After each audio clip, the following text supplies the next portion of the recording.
This is the Yanks Go Yard podcast with Adam Weinrib and Thomas Carannante. Woo! Welcome to the Yankees Go Yard podcast. I'm Adam Weinrib alongside Thomas Carannante. The Yankees are back in action. Spring training has begun, and only 2 injuries were announced on day 1 of camp. New record for fewest injuries ever announced by the Yankees on day 1? I certainly think so. One of them short-term, Jose Trevino. We'll miss you for the first couple of spring training games, but that's not really a big deal and just sort of opens the door for Austin Well. But Scott Effross, the bullpen is worse now than it was yesterday. He's not going to be back until summer. What does summer mean? June is the summer. May, technically, part of May is the summer, but certainly sounds like July. August is the summer as well, as is September. Not exciting. Bummer they didn't announce this earlier, even though Effross was surgically repaired in December. We'll talk about this in addition to some new additions who joined the Yankees. The fact that the Baltimore Orioles just got the injury bug so much worse than we did today. And is there another pitching signing on the horizon for the Yankees? And how big will that acquisition be? If so, I think small. We'll see what Thomas Carannante believes. Thanks for joining us on live on YouTube. Mondays, Thursdays, 2 o'clock, Apple Podcasts, Google Podcasts, Spotify, wherever you get your podcasts. In the aftermath, we appreciate everybody showing up. Still trying to build the Discord channel, so if you want to become a member, show your fandom, put the little badge on your profile. We'll welcome you in the Discord. We want to get people in there by opening days. We'll be talking during games live, so please join us. Thomas and myself will be in there with you. We're not just trying to collect fans. We're also going to participate. Thomas Carannante, welcome to the show. Don't want to get too pessimistic too early. Still nice to see the Yankees down in Florida doing their thing. A lot of new faces. Excited to make an early impression. And you are going to make a first impression on the listeners and viewers today by reading them an advertisement for a gambling company. Yes, sir. Welcome, everybody. Thanks so much for tuning in. We got DraftKings once again. They're still here. They ain't going away. They have a really good sign-up bonus going on right now for new users. Here's the deal. You sign up on the website. You punch in the code YanksGoYard at sign up. There will be a little box for you to put in a promotional code. You place a $5 bet on anything, and you will instantly claim $200 in bonus bets. On top of that, you'll be rewarded with a separate no-sweat single-game parlay every single day when you opt in. You will receive both of these rewards even if your first $5 bet loses. You cannot lose here unless you blow your bonus money on something stupid. But nonetheless, I did that last night. I bungled my bonus money on some weird Indiana Pacers Raptors parlay because all I bet is football. So the fact that I had a no sweat bet and the football season was over, I was like, I do not know what the fuck to do with this. Emmanuel, quickly, hope you score me 10 points. And then I still lost. At this rate, you're probably best on saving your bankroll for March Madness, conference tournaments. I don't know. Either way, wherever your taste stands, you will have $200 in bonus bets to lay out there and have some fun. So if you decide to join DraftKings as a new user, once again, punch in that code YanksGoYard, which, by the way, also helps us out. Adam and Thomas, Yanks Go Yard podcast, yanksgoyard.com. We appreciate it very much. You scratch our back, we'll scratch yours. Pretty simple. This offer is only available to new customers who are 21 and older and physically present in legal gambling states. Please remember to always gamble responsibly. Very important. Check the episode description for full terms of the offer to see if you qualify. Yankee spring training, pitchers and catchers here. Let's get into it because I'm pissed. Yeah. Well, the funny thing about my back is it's located on my DraftKings promo code. And if you were somebody who was trying to scratch their back, you might be a relief pitcher for the New York Yankees. Perhaps you scratched your back a few too many times in November. And then December, when you got to check that back out, you're like, crap, need surgery on it. Scott Effross, the most important part of yesterday's return to camp. It was nice to see Marcus Stroman. It's nice to see Alex Verdugo without the beard. Somebody captured a photo of him throwing a water bottle at Anthony Volpe and was immediately portrayed as a clubhouse problem. That was pretty funny. But Aaron Boone gets the mic, right? And I see the tweet comes through that says Aaron Boone's here. He's going to be talking, doing his first media session. He's got a grumpy looking face on in the screenshot that somebody took. And I'm like, that's not good. He's about to reveal an injury for sure. There's no way he's sitting down and be like, how's everybody doing? I had a good offseason. He's definitely sitting down with a face that's like, we lost somebody and they're not coming back for a while. And that guy was Scott Effross. It was like the first sentence that Boone said. He's like, by the way, so here's what I got for you. Effross was traded for as an already a slider dependent pitcher, not fastball velocity, right? So if you are a slider dependent, you really gotta be absolutely certain that your location is supreme, because if that slider is spinning off the plate, fantastic, chase inducing. If that slider spinning right over the heart of the plate, that is a home run deep into the left field bleachers all the time, over and over again. And we just dealt with a pitcher whose back injury threw him off for the entire year. That's Carlos Rodon. He got a back injury that was deemed chronic before last season started. He was never the same, and the stuff didn't take a dip. But what did was a location. And so he was extremely hittable. I can't believe that was an all-star that we watched last year based on how hittable he was. So now Scott Effross is rehabbing from Tommy John. You're usually not yourself when you return from Tommy John immediately. You need extra time to build that up. So he's returning from Tommy John with a slower ramp up because of his back surgery in December. This was a guy the Yankees were counting on to be a back-end guy in the bullpen this year. Back 3, back 4. The Yankees print bullpen arms, it's true. I know, but they better start printing them soon, because right now they don't have that many bullpen arms who are guaranteed to be effective next year. It's only a strength for as long as you maintain it, right? The Yankees bullpen has been their strength because there have been top performers in there. Those people are leaving. Chad Green, not here anymore. Wandy Peralta, not here anymore. Jonathan Loaisiga throws 16 innings a year. Scott Effross is not coming back until the middle of the summer. Clay Holmes, gotta love him. Is he a closer? Probably. Would he be better suited as a setup man in an elite bullpen? Like, wouldn't you rather have Josh Hader in there and Clay Holmes as the 8th inning guy? Absolutely. But pretty good closer. Blows safe sometimes. All closers do. The bullpen is not a strength until proven, right? I understand Caleb Ferguson and Victor Gonzalez and Ian Hamilton was great last year, and Ron Marinaccio was great in 2022. And this team pitching lab prints relievers. I understand, but there's a whole lot of uncertainty out there. Tommy Kahnle, good for a good portion of last year, bad in September, also often injured. There are a lot of names you can believe in, and I know that the Yankees have managed to make it work over and over again, but the more you lose, the less it remains a strength.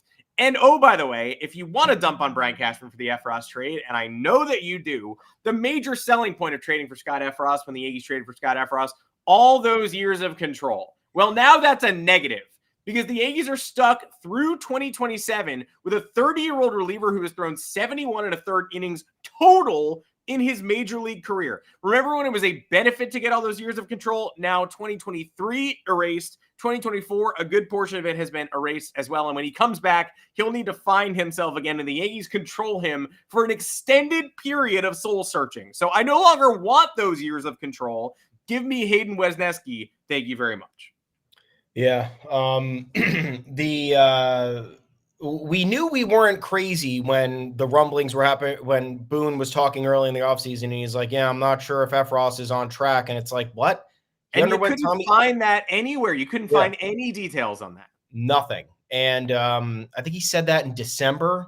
And then we're sitting there. It was disseminated on Twitter a little bit, so I wasn't, out of my mind. I saw that, but when you search for it, nobody covered it. There was no news about Effross. It was just an offhanded mention of he might be behind. Yeah. And it's like, I would love to know why. Yeah, so we were sitting there like, what? What do you mean? And nobody asked. Like, he said something and nobody inquired further. It was just like, oh, okay, assuming his throwing program is not on schedule, but he underwent Tommy John surgery in like the second week of October of 2022. So in theory, for a reliever, look, I know all these situations are different for everybody, so we can't make a blanket recovery timeline for everybody, but usually relievers come back a little bit faster because their buildup and their workload is less of that than a starter's. So you're sitting there and you're like, wait, opening day marks a year and a half since he underwent Tommy John surgery. So what are we waiting for? What is happening? And now we have this. And what happened the second this news broke? What clicked in my head? The Brian Cashman ran at the GM meetings. He was going off saying, I love how people criticize some of these trades as if, like, we have control over injuries. in a sense, like, no, you don't have control over injuries, but this, again, is a pattern. Everybody who was acquired through a trade, through a signing, whatever it is, not everybody, obviously not everybody, an alarming amount of people acquired through signings and trades under Brian Cashman's watch over the last 5-6 years have been injured. I understand that's not his fault directly, but there is a very clear pattern here that suggests something is off in the process. I don't know what it is. I look around the league. We follow baseball pretty religiously. We do. I know we're not in the weeds with every team like we are with the Yankees. No, I'm in the weeds. I'm in the weeds on every team. The amount of key injuries the Yankees suffer every year, the amount of times the information is not relayed at the proper juncture. Scott Effross underwent surgery in December. That should have been made known in December when it happened, not 2 months after, when everybody's getting excited for the start of the regular season, starting to try and project the bullpen, figure out what the starting rotation is going to look like, dreaming of an opening day lineup. This is not what we need at the onset of spring training. And this is should be a lesson over what's happened over the last few years. You had the Luis Severino, Tommy John news. What was that? The start of 2020. It was right before the pandemic, because I will never forget learning that Luis Severino needed Tommy John, buying myself a bottle of liquor because I was like, well, this season's over and this is the worst. And then like a week later being like, oh, actually Luis Severino getting Tommy John, not the worst thing that happened this year. Now I can't go outside or talk to people. And that was the beginning of it. And then you fast forward to the forget about injuries. Like, yes, injuries play a role, but you have the Judge contract extension thing where it was like, why the fuck are you doing this before opening day? Why are we doing this on opening day? Why are we doing this 3 hours before the first game? And the Yankees still have not learned their lesson, where they know that the injury news affects the pulse of the fan base, affects how the media is going to perceive how that news is delivered. And I have nothing but critiques for this. I have nothing but critiques. I wish all the best for Scott Effross. I hope he comes back and he makes it. But the Yankees, once again, handling this like shit through PR. And now we have a longer track record of another Brian Cashman acquisition that is felled by injuries. And there's no explanation for it. And it's just shrug. It happened. Sorry. Like, this is the case sometimes. Is it the case? Yeah, sure. It's the case sometimes. It shouldn't be the case a majority of the time. And again, you give up a top. Wesneski was number 7 on the prospect pipeline at that point. Great. And he was a starting pitcher. And we don't know what he's going to be moving forward. But at that point, he was a starting pitcher and a top 10 prospect. And once again, the conversation comes back to, are you sure that the best return on your investment for a starting pitcher in the number 7 slot in your prospect ranking was a controllable reliever who was aging? Obviously, Scott Effross has plenty of years left. He doesn't have a lot of mileage on his arm, but he's 30 years old right now. He has limited major league experience. And now, obviously, we're talking about this because of the injury, but now you're weighing all the factors going back to the trade, and you're like, so we acquired a reliever under the assumption that he would bolster the bullpen for that year for the stretch run, under the assumption that he was controllable, so that was advantageous for whatever reason down the road. You're looking at a financial decision for a reliever 6 years down the road, and that's what's factoring into trading Hayden Wesneski at that point. Whether or not the Yankees believed in Wesneski, I think I had a stroke. Wesneski is beside the point. But again, it's the evaluation of the trade. Why could you not have packaged Wesneski with somebody else to get somebody better, more impactful? Because we raised our eyebrows at the time of that trade, and Wesneski actually got off to a really fucking good start with the Cubs that year. They brought him up in September. He made 4 or 5 starts. He was kind of lights out. Since I think he's been transitioned to the bullpen, but nonetheless, I would have either found better use for Wesneski if that was the case than just getting a reliever who was already, maybe phasing out in terms of aging towards the end of his career. Or I would have just kept him and said, hey, this is your role. You're going to be the swing man, which was a role the Yankees value very much. They kept Domingo Germán in this fucking role for 5 years. you're telling me that one of these other prospects that you traded weren't as good or viewed as effective as Domingo Germán. So once again, it comes down to the evaluation, and the evaluation is now a discussion because of the injury troubles. And we don't know what's happening with the injury troubles or why they're happening, but it's a repeated narrative. It's a repeated storyline. And it's something that, again, we are going to focus on whether or not Brian Cashman is happy about it. Sorry. Yeah, and Brian, we welcome you to come on the podcast if you want to discuss why this continues to happen to you. But the Carlos Rodon back injury was deemed chronic last year, and I hope that he can overcome it, and he needs to, and he shaved the mustache for good karma, and I hope it works. But chronic back injury diagnosed a month and a half, 2-3 months after a massive contract is signed, we're going to need somebody in that room who can pinpoint whether or not a chronic back injury has already developed, because that doesn't happen overnight. You don't wake up with a chronic back injury. Oh my gosh, now all of a sudden I'm prone to back problems. Somebody needs to be in the room who's able to determine that. And so somebody needs, a pitcher's UCL could snap at any moment, right? But perhaps Brian Cashman should have been warned of proclivity to back injuries with Scott Effross as well. We got the wrong back guy in the room. We do.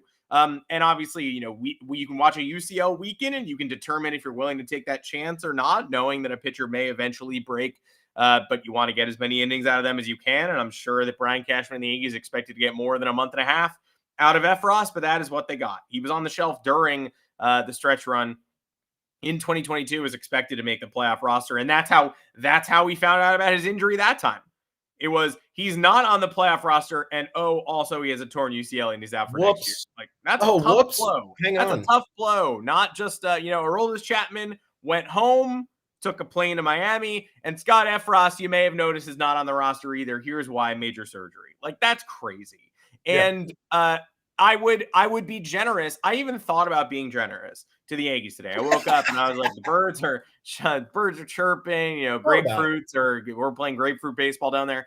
I was like, well, maybe they didn't want to announce the Scott Effross injury and the surgery because they wanted to have leverage in the offseason relief market so that nobody knew they were desperate. They could pursue Josh Hader. They could pursue these names for the bullpen without getting ripped off, except for they didn't sign anybody until like a week ago in the bullpen. So unless you're worried about the Dodgers gouging you for Victor Gonzalez, when that trade was actually more about 40-man space than it was about the pitchers involved, and unless you were worried about the Dodgers catching wind of the Effross injury and being like, we're going to jack up the price on Caleb Ferguson, we're going to require 2 16-year-old pitchers. Like, they did not sign free agent relievers. They didn't sign Peralta, Hector Neris, Ryan Stanek still on the market. They haven't signed him. Phil Maton, Robert Stevenson, Josh Hader. They called, and from what I've been told, their offer was substantially lower than what Houston ultimately got Hader for. And that deal in Houston materialized in like 5 seconds. Houston's Kendall Graveman went down, and then they go, oh, we weren't planning on spending on Josh Hader, but now we have $95 million for Josh Hader. Wouldn't that be nice? Wouldn't it be nice to react that way? Oh, man, someone on our team is catastrophically injured. We're going to struggle unless we replace them. Let's replace them with the best closer in baseball. So I understand if the Yankees wanted to keep things hush-hush so that teams didn't take advantage of them. First and foremost, it doesn't seem like the Yankees had any irons in the fire because they didn't move anyway. So if they stopped teams from taking advantage of them, they didn't take advantage of that silence. And B, teams take advantage of the Yankees anyway. We've seen it a million times. Spencer Jones was named FanGraphs number 15 prospect in all of baseball yesterday, and I fucking don't think Joey Ortiz was in the top 14. So there's that for you. But it's not like the Yankees got any benefit from not disclosing this information. They just infuriated everybody who watched Brian Cashman let Aaron Boone walk out to the podium yesterday and be like, how you doing? This is the happiest day of everyone's year. We're all extremely excited. Anyway, one of the pitchers we were counting on, not going to be here. Anyway, I'll take questions about anything else. Anybody want to talk about sunglasses? And the Jose Trevino injury, it's like a calf strain a couple of weeks ago. What? Yeah. What does he do? Obviously, they're training, but like, this happened a few weeks ago. Why were we not told about it a couple weeks ago? 2, what happened? How are these injuries happening before anybody gets to an organized workout? I saw footage of Trevino working out yesterday, doing like jumps and lunges on a side field before I was told he had a calf strain a couple weeks ago. Out of order. He has a calf strain, but has resumed baseball activity. Why is baseball activity any different than the first few weeks of spring games? Spring games are not intense. They are famously ramp ups for you to get ready for the season. I don't know. Look, we're not there, but again, it's all very much troubling. It's more of the same. And I thought for a second, and no, I didn't. I didn't think for a second. I'm sorry. I didn't. I just expected, I expected a bit of a shift in how this team handled things, because you had Cashman flip out on people at the GM meetings, GM meetings, whatever the hell it was, citing everything under the sun about what he was criticized for, about the perception of the Yankees, about the media coming after personnel and personnel decisions and whatnot. So it reached a boiling point, and then Brian Cashman goes out, and Brian Cashman has himself a very good offseason. Again, we will be as critical as we can of the front office at every turn. Brian Cashman had a good offseason. Yeah. He went and got Juan Soto, which is what everyone was asking for. I understand that was a telegraphed move because the Yankees needed to do that, and the Yankees also had the package that the Padres were looking for, but he did it. He got Juan Soto. Juan Soto is here. That's a tremendous acquisition, and in our opinion, for now, that's the best package you could give up without absorbing a major loss for the most important aspect of the roster, which is pitching. Mm-hmm. Goes out and gets Alex Verdugo. Sure, I still think we'll largely disagree with the fit here, but guess what?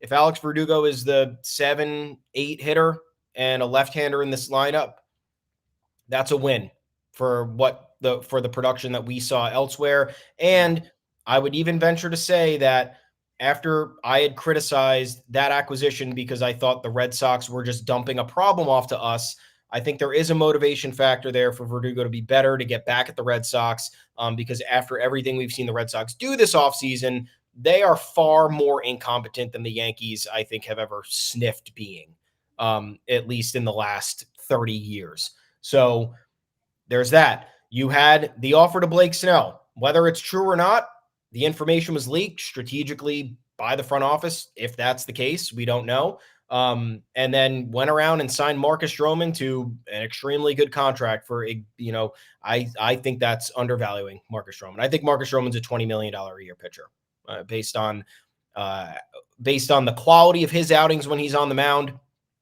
I absolutely think so. So you turn around, you bolster the rotation. I think even the moves at the margins were great, bringing in these relievers where it's like, oh shit, these guys have something. Is this another diamond in the rough? It's every time we see these reliever deals now, we get excited. We read into it a little bit more. We look at their track record. And a lot of it is very in lockstep with how the Yankees have built the bullpen outside of large signings over the last 4 or 5 years. Great. But I thought there'd be a shift in the messaging, in the PR, whatever, and we're not. We're back at square one. We're back at the second everybody reports a spring training, we are dumping shitty news on people. That could have been dumped weeks ago to avoid this having to be the focus of the start of spring training. The focus of this start of spring training should be talking about how this team is built to win in 2024. Yes, you're already going to field a lot of questions this year about the future of this team. You have a ton of guys entering contract years. You have a Giancarlo Stanton problem that's going to loom large, whether if he's not performing at an all-star level. You have injury issues that are going to have to be talked about without actual injury news. Nestor Cortez, Carlos Rodon, Stanton, DJ LeMahieu, Anthony Rizzo. The list goes on. So you already have a baked-in set of questions, shitty questions that you're going to have to deal with for the first few months of the season. Why are we adding more? Why are we adding more at the onset? I just don't understand it. And that's what's frustrating, because Yankee fans have already been bracing for those questions, right? We're asking those questions ourselves. We're talking to our friends about those questions. You're fielding texts from people all the time asking you questions. You have a lot more people asking you questions than I do. But nonetheless, we know people are talking about things, and people want to know what's going on, and people have feelings towards certain occurrences, whatever it may be. I don't know why we're making this worse for everybody. This is supposed to be an exciting time. This is supposed to be a good in my opinion, feeling of a championship bust season, because I think that that's what it is in a sense. I know every year we go in saying that, but like this truly is. You don't know if you're going to sign Juan Soto after the year. Gleyber Torres free agent, Alex Verdugo free agent, Anthony Rizzo free agent, Anthony Volpe huge leap year. That's very important for his development. Jason Dominguez coming back from injury in the middle of the year. So like all of this stuff is already happening. It's already consuming people. It's absorbing everybody's last brain cell when it comes to talking about and thinking about the Yankees. And then you're doing that. It's just irresponsible. It's dumb. It's short-sighted. It's malpractice. It's malpractice on the organization's PR from a PR perspective. And it continues to have people raising eyebrows and lacking faith. And that's where I'll leave it. Yeah, this should have been a day when we were talking about all the new arrivals and the curtain raising and how terrible everyone else's jerseys look and how funny it is that the Yankees have no names on the back of our jerseys, so ours can't look like shit. Nice job, Fanatics. Be in my DMs later, losers.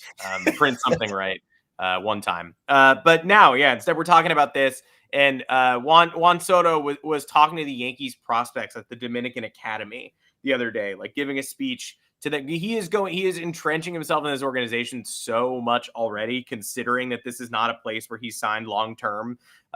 It doesn't take a lot of dot connecting to maybe make yourself convinced that obviously he is not going to sign an extension before he hits free agency. But it seems like he has every intention of being here for quite a long time. It seems like Scott Boras is probably not thrilled that his client managed to get traded to the team he ultimately wanted to sign with in free agency next year to remove some of these doubts and uncertainties and stop him from being able to rope other teams in to the mix. Prepare for the Mets rumors. They're coming, right? The Dodgers don't typically sign Boras clients, and neither do the Braves. There was a very interesting piece about that ran this week in The Athletic. But the onslaught is coming, of course, but the story this week should be important season for the New York Yankees. Is DJ LeMahieu the right leadoff hitter for this team? Do we buy his second half bounce back? Where does Peraza go? Is Juan Soto here for the long haul? Isn't it encouraging that he's already talking to teenage prospects? But instead, we're not even – I still haven't even seen Juan Soto in a Yankees uniform yet. He didn't do the press conference in New York. He did it via Zoom. I haven't even seen him wear the pinstripes. I haven't seen him take batting practice. And instead, I'm thinking about Scott Effross and his back surgery, which is an insane bummer. But at least we're not the Orioles, who their offseason went from, what would you say? It went from D to A-, then back to a B-, C+ in like 12 hours. They go ahead and get Corbin Burns. A couple weeks ago, we spent a lot of time complaining about how the Yankees, could have matched this package and why are Baltimore's more middling prospects valued differently than Spencer Jones, who everyone agrees has more pedigree despite coming from a slightly weaker farm system, even though the Yankees are among the only teams that have 6-7 prospects and all these top 100s according to every farm system evaluator. It is what it is, but they get Corbin Burns to supplement a young rotation fronted by Kyle Bradish and Grayson Rodriguez last year. And everyone's still saying, hey, they might still be a starter short. Like, we sure they're not going for Cease? We sure they shouldn't sign Jordan Montgomery? Even after they get Burns, I got this great 1-2. Rodriguez has the stuff, but was inconsistent last year, even though he found it down the stretch. And after that, they lose Kyle Gibson. They're losing innings. Are we sure Baltimore, Tyler Wells, John Means, are you sure they're ready to take the next step? This morning, turns out Burns might be just sort of a one-for-one replacement for Bradish, not a supplement. He's got a UCL strain. He's going to do the PRP injection, which is what saved Masahiro Tanaka from Tommy John surgery. But they're going to slow play this, whether it saves him from Tommy John or not. The Orioles said today, we think he's going to pitch this year. That's not optimistic. John Means also going to miss the start of the season. He is still ramping up. For all intents and purposes, he is the Orioles' Scott Effross at this point. Like, you just can't count on John Means to participate. It's Giancarlo Stanton. It's like, great. It would be nice if he were to bounce back, but you can't count on it. And Gunnar Henderson hurt with a lesser injury. It's something that will obviously not linger for very long. Basalo, their catcher, stress reaction. He's not throwing. He's only hitting. That's a top prospect, not a major league starter, but still an injury hammer to the brain on day one of spring training. I guess it's comforting the Yankees aren't the only ones who do this, but Bradish is a massive loss. And keep in mind that many projections had the Yankees either neck and neck with or ahead of the Orioles already. Projections are projections. Game isn't played on paper, etc. But Kyle Bradish on paper is a lot more appealing than Kyle Bradish in reality right now as well. We don't even know when he's coming back, if at all, and that swings the division pendulum a good deal. Massively, massively. Think about if the Yankees had this offseason, right, where they like carefully constructed a starting rotation, were really calculated in any of their free agency trade decisions, and then one piece of the puzzle got yanked out from under them. I mean, we've been fucking complaining about that for 6 years, right? Every time one aspect of the Yankees roster goes haywire, or doesn't go their way, everything goes haywire for them. So you look at Baltimore, right? I can't even believe, and this is no offense to John Means, I can't even believe people are factoring him into the picture. He's made 6 starts since the end of 2021. That is not anybody you can bank on doing anything for you. His road to recovery, after all these injuries that he suffered, he still needs 25 starts to feel like himself again. And usually those are not good starts. Those are obviously there to eat innings and make sure you have a body in the rotation. But like performance-based, there's no calculating that into a rosy projection of any sorts. And Bradish, like, I think he's talented, but 30 effective starts, which came last year. The year prior, he almost had a 5 ERA and 23 starts. John Means has 69 career starts. He's 31 years old. Like, this was a highly calculated gamble by the Orioles to assume everything would go right for them. And you throw in Burns too. Like, Burns is a future question mark. Like, this Orioles team is built to contend for what, 5 years, like hard 5 years. They have the core and the control to be an actual powerhouse for 5 years. So, which is just about the longest that anybody has. Like, yeah, you could, of course. The Orioles have maximized the window. You could say 10, 12, and you wouldn't necessarily be wrong, but stuff starts to go haywire after 5 or so. We're saying they are set up incredibly well. Yeah, they have the people under team control they need. We could say, you're right, 10, 12, that would hinge on the proper contract extensions, the proper trades, the proper free agency endeavors, whatever else goes into the calculus of building a roster. But right now, surface level, 5 years, this is, in my opinion, this is their division to lose. And now that I think the one advantage here is, like, sure, they might acquire Dylan Cease because there is that urgency. If Bradish is going to be out for the season or not fully be himself, because that's just as bad. You know, you have somebody who's out there who's uncomfortable, who you can't project their performance. And the Orioles pitching was already a gigantic problem last year. Like, losing Kyle Gibson is huge. He's an influential veteran who erases innings, who gives you quality starts or a chance to win a game, especially with an offense like the Orioles have. I know they got Burns in for him, but like, you still need in these times, you need to be 6 starters deep, and you need to make sure like the top 4 are playoff worthy. So that was losing Kyle Gibson was massive. Bringing in Corbin Burns was huge, but now he's support, like Grayson Rodriguez, we're really baking him in. Like, that's somebody that you have to rely on an uptick in performance, and the inconsistencies there are very real. So this injury is huge. I know there was still a lot to bake in with Bradish's 2024 performance, but you know, this at the very least, the White Sox have an opportunity to gouge the Orioles in a Dylan Cease trade. Yeah. I don't know if the O's would bite there, but if the news on Bradish gets worse, they might have to.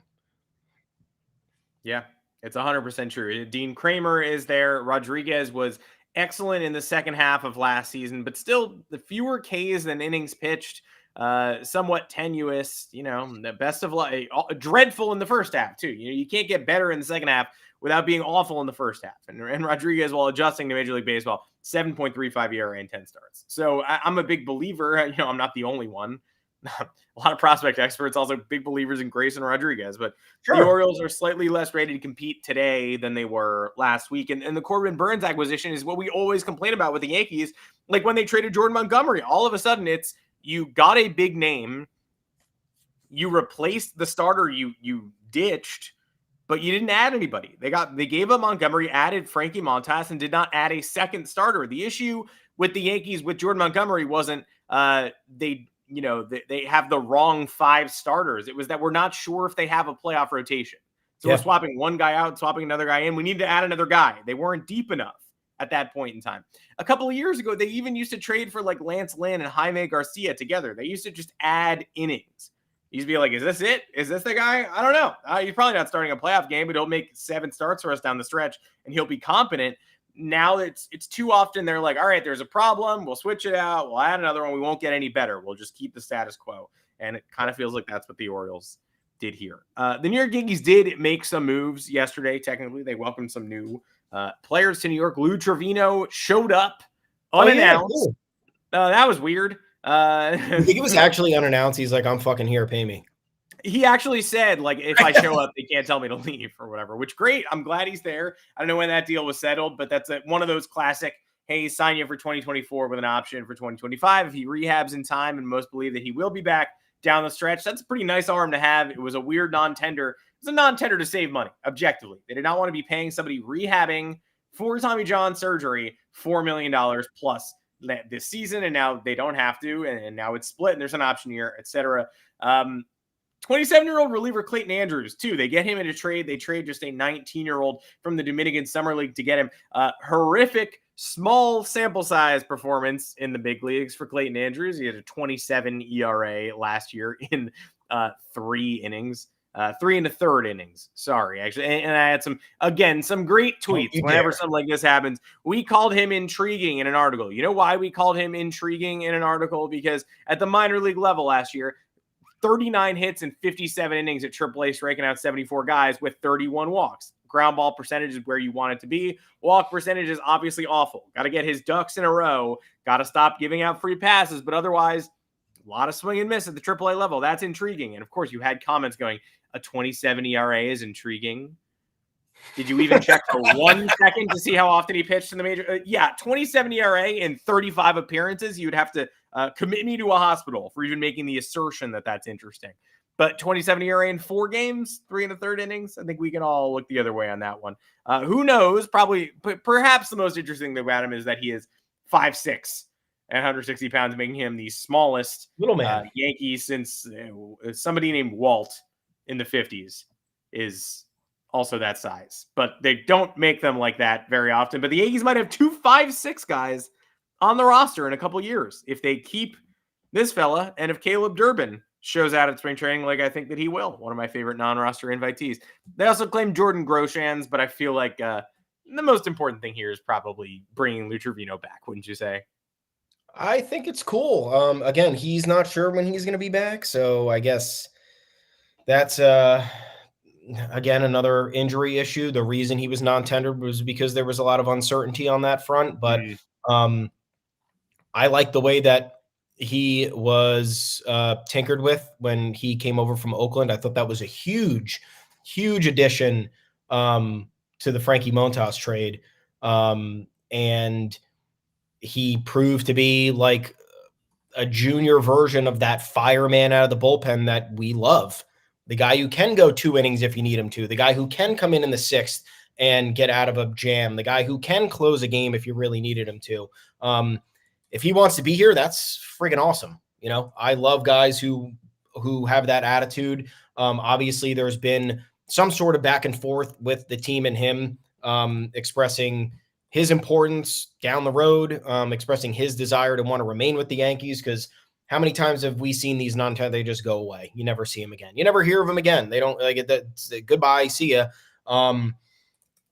Or they go somewhere else and they start talking shit on the Yankees. So it's like, it's always one of those two things. So I like that he's back. You know, we've talked about, talk Kluber, man. We're talking about having these veteran guys there that need to influence the pitching staff at large, the younger guys here. Just the fact that there is a lot of new in this in this on this Yankees roster, in this Yankees clubhouse. And I know that the powers that be can control a decent portion of that. Aaron Judge, Garrett Cole, Giancarlo Stanton, Anthony Rizzo, whatever. But you need the tutelage, you need the guidance, and not everybody, not every player and current rostered guy can provide that. Any addition helps. If Lou Trevino's here to consult until he's ready to play, that's awesome. If Corey Kluber is here to help guys develop some more nasty pitches, I think we're on board, right? I wrote about that as like a pie in the sky. I wrote, honestly, full disclosure, I wrote an article about like moves the Yankees could still make before spring training, and I had signed Corey Kluber to a minor league deal in there in hopes that he would obviously not make the team, presumably after posting horrible numbers last year for the Red Sox, but go down to Scranton and be able to influence some very important arms. Will Warren is going to be used this year by the New York Yankees. The more time he gets with Corey Kluber, the better, right? And Chase Hampton's going to be at AAA soon. These are the guys I want Corey Kluber talking to. He taught Michael King. Michael King, Kluber diminishes the credit that Michael King gives him for helping him develop the curveball, the Kluber ball, the slider, whatever you want to call it. Kluber ball. But Michael King does credit Corey Kluber for allowing him to transition from, middling starter to dominant reliever, and now eventually back to dominant starter in a small sample size. And he might be an all-star out on the West Coast this year. And either way, he is the centerpiece of the trade that got the Yankees Juan Soto. And that is in large part, yes, because of King's makeup and the stuff he brought to the table, but because of Kluber's tutelage, he was able to unlock that final level of Michael King. So I had, sign him to a minor league deal, eat the cost, and make him a veritable pitching coach while eating as many innings as he can at AAA Scranton. Well, he retired before I could publish that article, so I took all that out and I just said, make him a special advisor. And then lo and behold, I thought it was a long shot because Kluber played for a lot of teams. The New York Yankees obviously have Matt Blake and have their program, and will bring Andy Pettit in from time to time to talk to people. But I didn't know if they were actively shopping for special advisors or what have you. I figure, hey, he's been a part of the Rays recently. More recently, actually, Kluber was a Yankee in 21 and a Ray in 22. The Rays are geniuses. They'll probably scoop Kluber up. The Red Sox have just revamped their pitching program. You would think they'd probably want to rip that Band-Aid off and just end the relationship with Kluber and let Andrew Bailey and Craig Breslow take care of it. But maybe Cleveland, that's another really smart, forward-thinking team that develops a lot of pitching. Why wouldn't they want their former ace Corey Kluber in the building? So I was like, it'd be great if he were a Yankee, but I'm just, connecting loose dots. Like he went to Aaron Judge's charity event. Maybe he wants to remain in the family or whatever. And it turns out that wasn't so far-fetched because it actually looks like it's maybe going to happen, which is what I would call a great move by the New York Yankees. And among the, almost not quite as impactful as Juan Soto, obviously. But I would certainly put I think adding Corey Kluber to the organizational chart is just as important as like getting Caleb Ferguson, as the mid-tier moves they've made this offseason. I think that's crucial if they're able to finish this off. Corey Kluber was the best pitcher in Major League Baseball for like a 4-year stretch. I understand that doesn't really hold weight from, in the larger baseball picture historically. But remember Tim Lincecum? Mm-hmm. Remember Barry Zito? Those guys knew things about pitching. Their careers didn't last as long as we had hoped they would. Not everybody's a Hall of Famer. But if you were ever at one point atop your game for a stretch and were a household name in the sport, were somebody who dealt with the spotlight, conquered it, great with the media, known to be a good teammate, known to be somebody who has a ton of knowledge, that to me is a coach. That's somebody who can manage, that's somebody who can influence. Maybe not all of those things, but one of those things.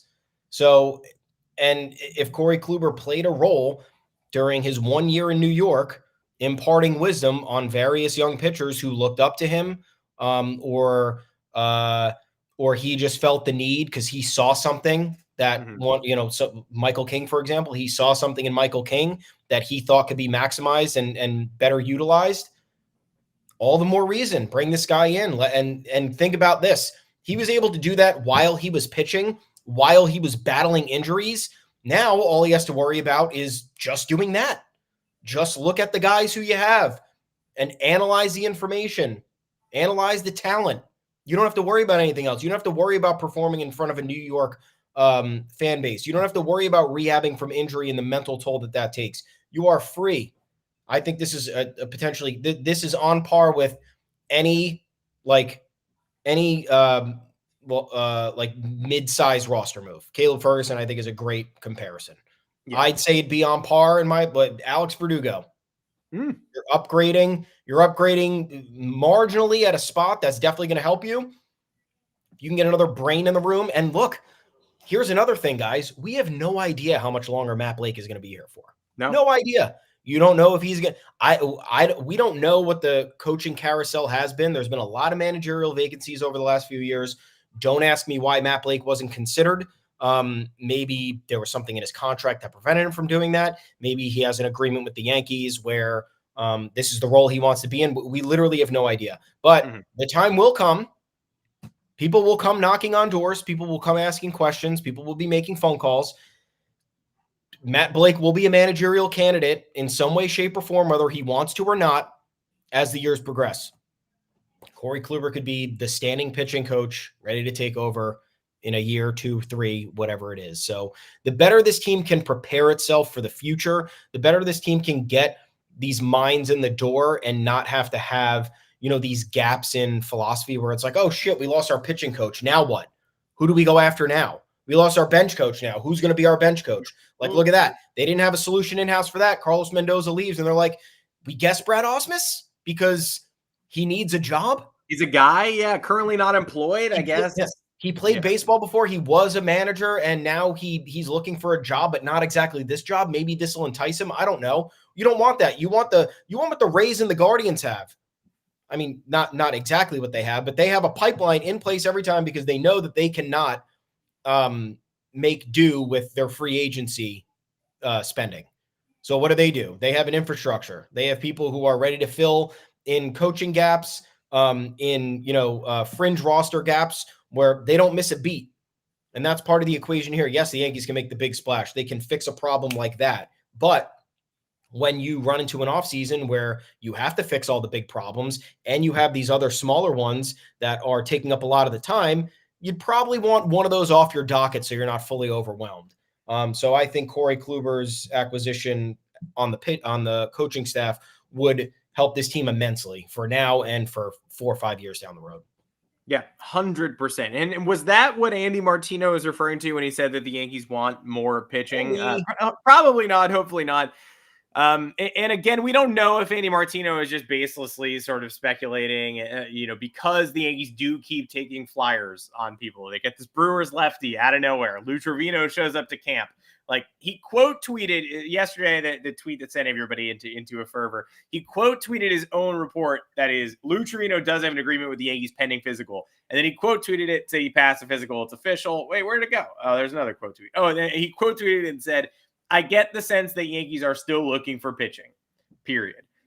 So you never know from Andy Martino's tone whether he was just being sarcastic because he had just announced a pitching signing, being like, oh, it certainly looks like the Yankees are looking for more pitching because they made 2 pitching moves yesterday, and just being like, I guess they're not settled there. Or whether he was saying, hey, in addition to these things I already announced, I'm also getting the sense that the Yankees continue to look for pitching. Sarcasm, sardonic wit does not play on X, formerly known as Twitter. So I don't know if he was like, you think the Yankees want more pitching? They just got 2 guys. Or if he was like, also, in addition to these things, I think the Yankees are sniffing around pitching. It's still worth talking about only because Jordan Montgomery. And I know we've done a million podcasts in a row where we're like, no more, the rotation's filled. It's filled. There are 5 people in there. Can't do anything about that. Blake Snell, I still think no chance. So we offered him $150 million. He turned it down, and the clock's ticking, but no chance. Jordan Montgomery is the one who Blake Snell can say, I am a Cy Young winner twice. Last year, I am not settling for a fucking pillow deal. I am not signing with you for 3 years. What are you fucking talking about? Jordan Montgomery, on the other hand, has floated it through media channels that he might potentially be open to another shorter-term deal in order to get back to the place where he wants to be. But only with a contender, because there was a nugget from Alex Spire, Red Sox writer, who said, that the Red Sox still not financially comfortable with Montgomery's market. And then if he were to take a 1 year or a 2 year deal, that he would not want to do so with a team like the Red Sox because he would want to be assured of contention if he were to do that.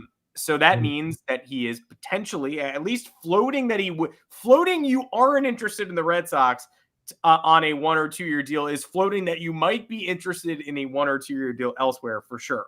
And he is not Blake Snell. Jordan Montgomery is extremely unlikely to win a Cy Young.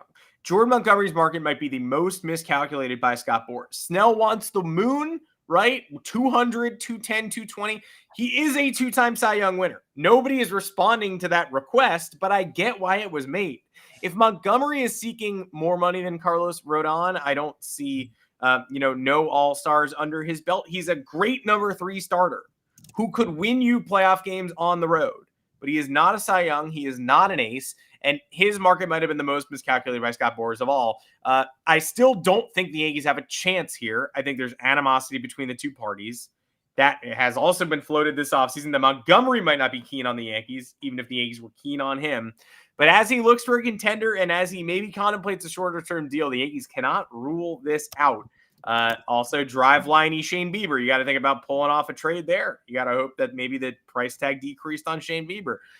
Edward Cabrera in the mix for the Pirates right now. A leaked article came out indicating the Pirates already traded for him. It was just a draft. They were getting it ready as a pre-write, but that package was tiny. Maybe the Yankees would be interested in beating that package.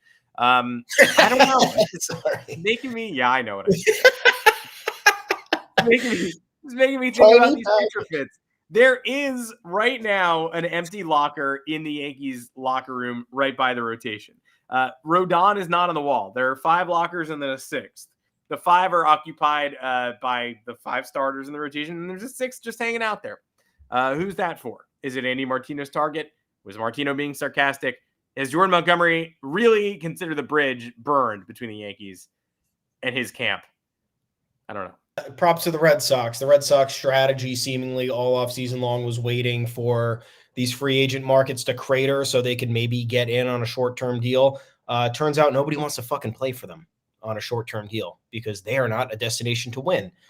So what would you want to do if you're Jordan Montgomery? Do you want to sign a short-term deal with a non-contender in a bandbox of a ballpark? Or do you maybe want to come back to the organization that maybe didn't treat you that well, but now has re-upped in almost, every major area of the roster, and has awoken their World Series hopes for the coming season? I don't know. Again, this whole thing is tough with everything that's happened in the past. It's also tough for the Yankees because remember, I don't think a short-term deal helps the Yankees here. They have to pay the 100% tax this year. So in my opinion, the only way that the Yankees might justify spending big on somebody is if they maybe dish out a long-term deal and they heavily backload it. So they're not on the hook for a ton of money this year when the tax is as high as it's going to be. Next year, different story. You're going to have a ton of money come off the books. They'll probably still be like somewhat in the range of the Cohen tax, like depending on who they need to add, but they're not going to be pressed up against it constantly, wondering what their next move is going to be because of how much money they're going to have to spend on top of the expenditure. So yeah, that's where my hesitation lies. Because if you think about it, like Jordan Montgomery, even on a short-term deal, is getting what? $25 million. He's getting more than the qualifying offer. There's no doubt about he's not getting the qualifying offer exactly. Yeah, so, he's not getting the Hector Neris contract. Yeah. 2 years, $20 million work. Jordan, yeah. Thanks for negotiating with us. So, look, this would be an awesome fit on a short-term deal. I think it'd be a good fit in general, but yeah, I think it's a Boras miscalculation. He tried to take advantage of starting. Look, it's still weird to me because if there's any market you can shoot to the moon with, it's starting pitching because people pay for it. It doesn't matter. You can't look at the outfield market year after year. Like Bryce Harper was forced to wait into spring training. Like that was a reality. I know Manny Machado was in that offseason too, but I think that was for different reasons. It was a tumultuous end of his career with the Dodgers, and there was a lot of character questions going on and all that stuff. But starting pitching is ironclad. It's the number one asset that every team needs in order to contend for a World Series. You could have the best offense out there. It doesn't matter. A good starter is going to neutralize you. And if a team has 2 or 3 of them, you're done in a short playoff series. So I don't know how it seems to be like Boris shot way too high. I think he could have got, I think he could have got Montgomery off this offseason with like $125 million contract. And I think that would have been fair for everybody. That would have been fair for the team, overspending a little bit. It would have been fair for Montgomery. Like, I understand he had a legendary run over the last year and change, but some of these front offices are not giving into that anymore. They're not saying, oh, okay, so you had a good 18 months, so now we're going to pay you like you had a good 10-year career. Nonetheless, I don't think that this paves a way for him back to the Yankees. I wish it did, unless there's some wild scenario out there that I'm not thinking of. But then again, I go to bed every night thinking of scenarios, and I have been thinking of a lot of scenarios since the end of the end of September, because we didn't make the playoffs. And I think I thought them all through. I am tapped for scenarios, is all I'm trying to tell you. Yeah. I've written off getting any of these guys for so many months that it's also only now starting to dawn on me that nobody has fucking signed them. Like, how am I was like, we're not getting Jordan Montgomery or Blake Snell. Like, they'll go to the Angels and the Red Sox and the Rain. Like, how are we still sitting here February 15th going, I don't know, maybe the Yankees maybe he'll accept $1. Maybe he'll take some equity in the team. Like, how is he still on the market? How are any of these people still available? Well, either way, we will keep everyone in touch and appraised of any moves that we need to discuss as we draw closer to opening day. We appreciate everybody joining us today on the podcast. We will be back next week, but not on Monday. That is a holiday. We are taking that holiday off. We're going to be saluting the presidents on Monday. Thank you very much. We absolutely will be saluting the presidents here as well. It's a president-centered podcast. We love from Taft to McKinley. Presidents are our specialty. Yes, we will be off. We'll be back next week. We'll catch everybody on Thursday. We're lining up some special guests. Hopefully, ideally. I think we are. We certainly are. We're lining them up, but we don't know when they'll be yet. So we're going to have some special guests on the show as the season draws closer. You can find us live here, 2 o'clock Eastern. Join us, become a member of the channel, be in that Discord. You could be in there early adopter. But otherwise, we'll catch us on your podcast feeds. Leave us a review. If you haven't, 5 stars would be great. Even the person who's left us 1-star reviews in the past updated it again to a 5-star. He blames Apple now. I think it is Apple's fault. We love that guy.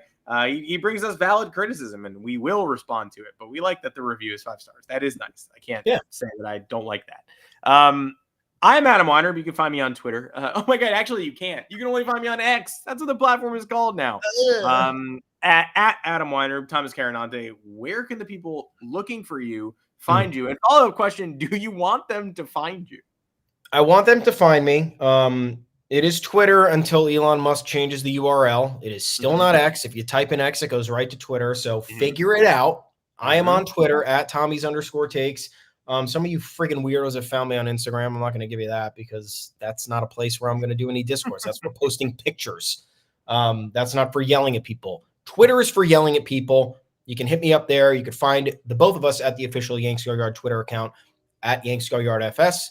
You can read our bylines at yanksgoyard.com. We are still churning out the content. There's a lot of stuff coming with spring training here. Pitchers and catchers have reported. You're going to get some players, position players in there soon enough. We already got a slimmer-looking Jason Dominguez looking sexy on the field after what he wore that vest and everyone thought he was overweight. Good job, guys. Really great by you. But yeah, that was a tough one. I mean, is Jason Dominguez fat? I'm like, I don't know. I don't want to have to do this. Why? He looks good. He looks great. He looks great. So head on over to yanksgoyard.com. We appreciate the support there. We appreciate you guys tuning in to listen. Enjoy your extended weekend, and we'll talk to you soon. Take care. We certainly will. Take care, everybody. It's been real. Oh, and I need back surgery. I got it in December. There you go.